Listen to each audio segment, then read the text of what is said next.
कुबागरा आज एक पियोन को नौकरी नहीं दे सकता है।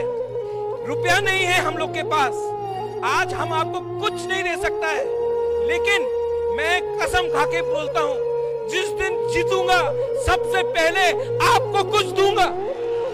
ये फाइट, आंख में आंसू क्यों आता है, बोलता है लोग कि अरे ये तो रो रहा है। नहीं, ये आंसू ना डर का आंसू नहीं है, ये आदमी डरा नहीं है, प्रद्योत विक्रम माणिक्य डरता नहीं है।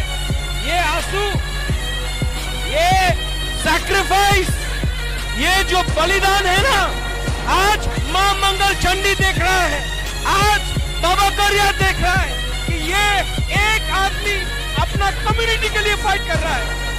और आपको मारना है, डंडा मारना चाहता है ना आप, डंडा टूट जाएगा, लेकिन कुबागरा के अंदर जो हिम्मत है वो नहीं टूटेगा।